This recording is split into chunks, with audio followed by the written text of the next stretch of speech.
It was a cold, wet evening in Atlanta. The rain hadn't stopped since the morning, and the streets glistened under flickering streetlights.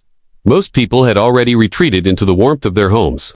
But Nurse Latoya Brown was just getting off her 12-hour shift at the hospital, exhausted and emotionally drained. She had seen too much pain that day: an overdose victim, a child with cancer, a mother who never woke up from surgery. As she hurried toward the bus stop, clutching her umbrella and trying to avoid the deep puddles, she noticed a small figure, standing alone near the edge of the sidewalk. The boy looked no older than 7, soaked to the bone, his thin jacket offering little protection. His arms were wrapped around his body, trembling, and his eyes were filled with panic. He had no umbrella, no bag, just a soaked backpack clinging to his shoulders.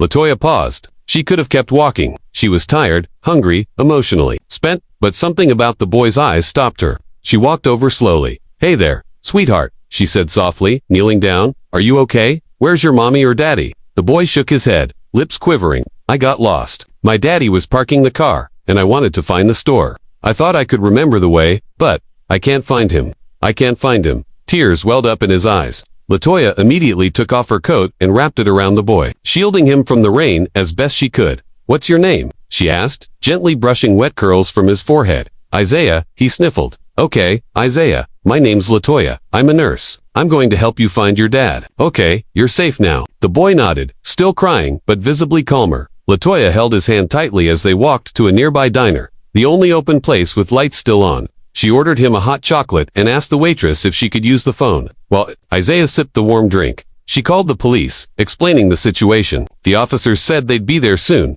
As she waited, Latoya talked to Isaiah, asking about his father, his name, what kind of car he drove, what he was wearing. Isaiah tried his best to remember. She learned that his father was recently widowed, that Isaiah missed his mom deeply, and that this trip to town was one of the first outings they'd had in months. Eventually, the police arrived. Latoya handed Isaiah over to them, but he clung to her shirt, refusing to let go. The officers gently coaxed him, and after a few minutes they were able to reunite him with his father, David, a man in his 30s, panicked and desperate, who had been driving in circles for nearly an hour looking for his son. When he saw Isaiah safe in the officer's arms, tears flooded his face. He ran and held his son tightly, thanking the officers and then Latoya over and over. He looked at her with eyes full of gratitude. "Thank you," he whispered. "You saved my boy. I don't know what I would have done." Latoya smiled softly. "Just glad I was there at the right time."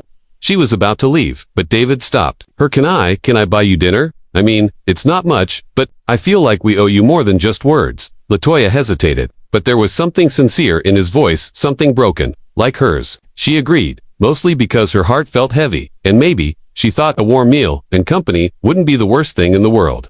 They sat together, the three of them, and talked for hours. About grief.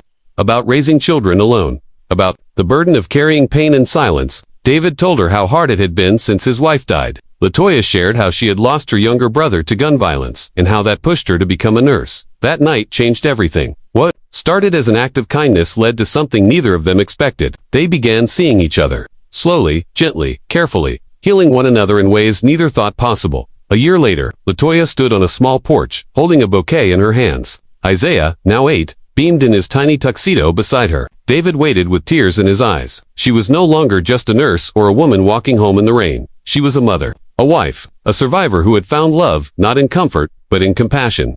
Sometimes, the rain brings more than cold and darkness. Sometimes, it brings you exactly what you didn't know you were missing.